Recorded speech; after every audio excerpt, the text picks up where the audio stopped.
doesn't bother me at all. I mean, I'm around it. My friends smoke weed. I go out to parties and to the bar. A lot of the live podcasts, Jay and Silent Bob Get Old, that we do at the Laugh Factory or John Lovett's Comedy Club. People are drinking and smoking, and it doesn't bother me. So so doing the character and them being, when we do the movies, we used to do the movies.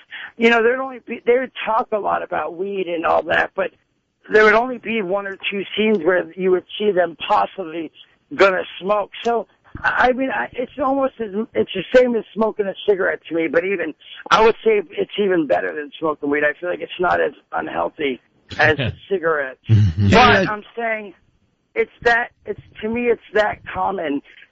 Weed smoking, so it doesn't bother me. Jay, what was the turning point that made you say, you know what, I really can't smoke weed, I can't drink any booze? Because I was reading about how you were kind of doing that, and seemed like you were doing it somewhat successfully, but then you would fall off the wagon maybe here or there. But when was it that you said, you know what, I can't do anything, I got to really be more committed than I already am? Was there a turning point? Well, there was,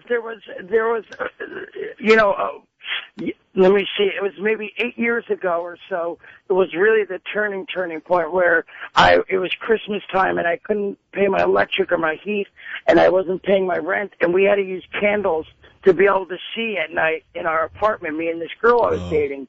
And we fell asleep shooting dope, and the candle burnt down to the bottom and caught the couch on fire. Oof. So it's Christmas time, waking up, the couch is on fire, and next to me is a bucket. I couldn't see upstairs to go to the bathroom, so I'd pee in a bucket.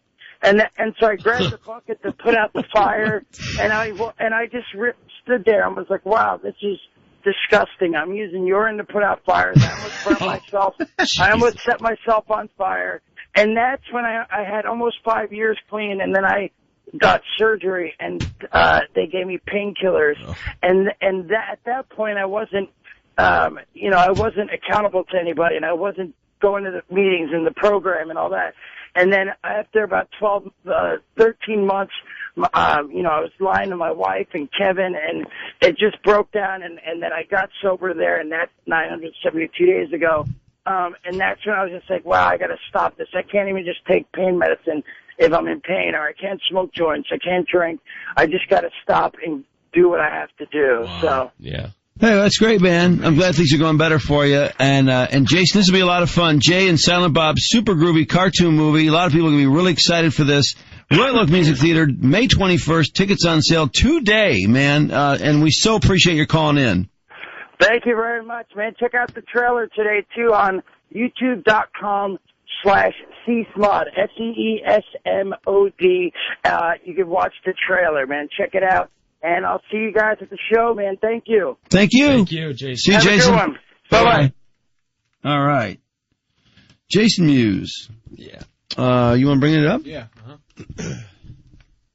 What a story. I knew there'd be a hell of a story there. That was hilarious. I mean, don't you just get that visual of Christmas decorations all over, and the couch on fire, him standing there nude, whizzing in a bucket to put the fire out. Man. Oh, my God, what a picture.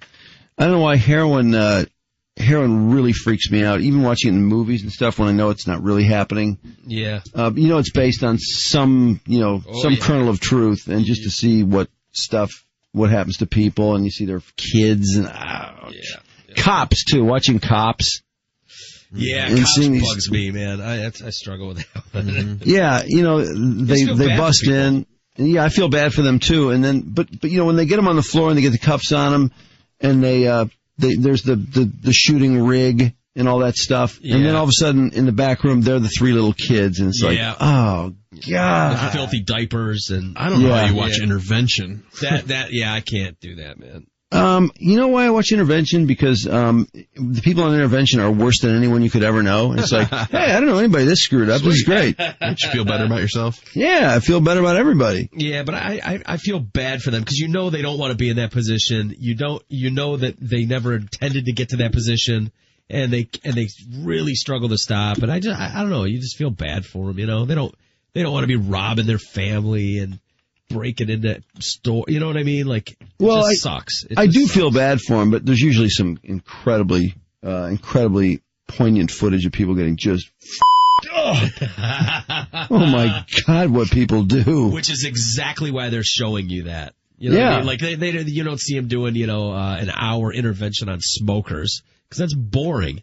It's really show the guy, Steven Adler stumbling around and bumping his face into the closet. You know what I mean? I have to tell you, there's some things in intervention some slices of life that just are so powerful. For example, this guy who declares himself to be completely, madly in love with this woman. They're both heroin addicts. They live in the street, and here he is, kind of coaching her to go and give this guy a BJ so they can get money to go get some more heroin. It's like, my God. Wow, is there anything more twisted than that? Yeah. It doesn't bother him one bit. He wants that heroin so bad. I wonder if it bothered him the first time he did it. I doubt it. Set her off. I don't think so. I don't think so. Needed money. I don't think it bothered her that much either. Really don't. Yeah. Just a job, right? Yep. It's a way to get some. That was her only job. How much was she charging? Do you remember? Not a whole lot. No. Like $50 or something. What is that about? I don't get. And then, they're doing, and this is incredible too. These people that shoot up like 12 times a day. 12 times a day. That's like once every hour and a half. Wow. Yeah. Why? Jesus, how screwed up can you be? So, and in cases like that, sometimes this chick would be out in this park. They'd be there all day basically while she looked for another guy to blow. Really? Nice. Where's to this give park more at? money. Where's this park at? I'll show you. Okay, Don't you great. think they would go to a nicer neighborhood and just pick some wallet out? Because, wallets like to get beegers, too. It's not just Well, crackheads I don't with know. a few dollars. Yeah, but they're not going to go to crackheads. They didn't have a ton of transportation, basically true. walking. Oh, boy. They have not put up the trailer for this yet, so. Okay, oops. Sorry. Well, I'd say Jason's a good guy. Really like him. Been through a lot, but he's come out of it pretty good, man. That's it. What a great life these guys have. Kevin's enjoying life now because he's huge.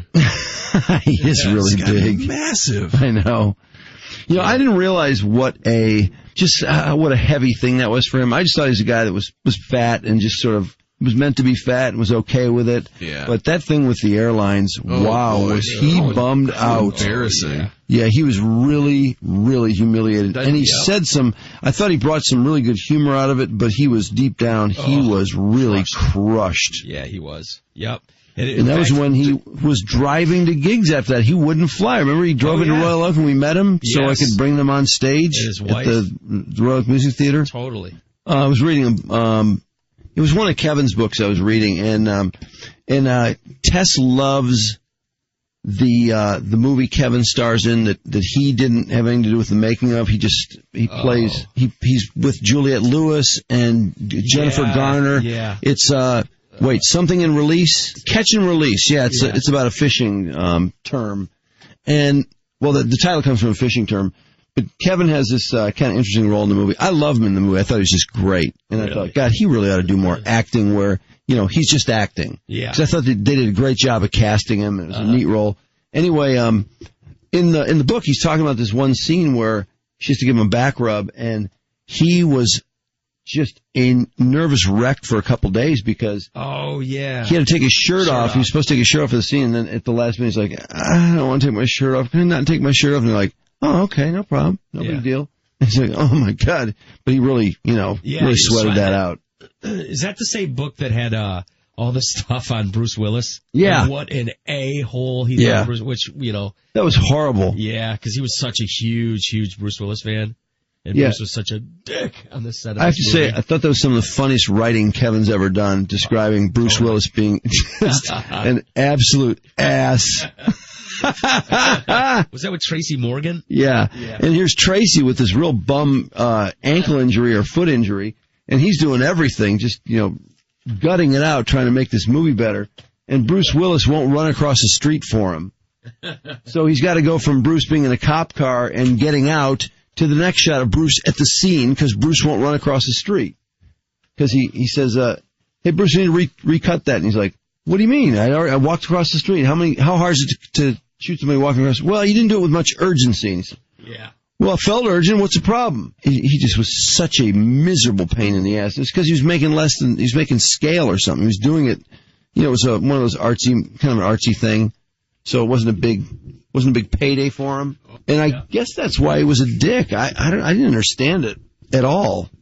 Yeah. I didn't understand why he did the movie. Didn't make any sense. That's kind of the point Kevin had, was like, dude, if you're not into this, then what are you doing here? Right.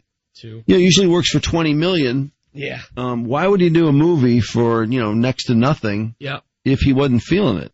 Did you see Die Hard? I guess he's pumping somebody. Did you see Die Hard? I guess he's pumping somebody. I just love that guy. I guess he's pumping somebody. That guy, take it twice to say the line. He thought he had the line. He got walked over a little bit, couldn't quite be heard, so he said it again on a phony phone call about Bruce Willis. He said, I guess he's pumping somebody. He was talking to Farley, wasn't he? He thought he was. Yeah, he thought he was talking to Chris Farley. Did you see Die Hard? Ridiculous. I guess he's pumping somebody. I guess he's pumping somebody. Pumping somebody. Why didn't he say screwing somebody, nailing somebody, pumping somebody? All right. Mind your business, please. That's right. Jay and Silent Bob, super groovy cartoon movie. Here it comes, May 21st, Royal Oak Music Theater. Tickets on sale today.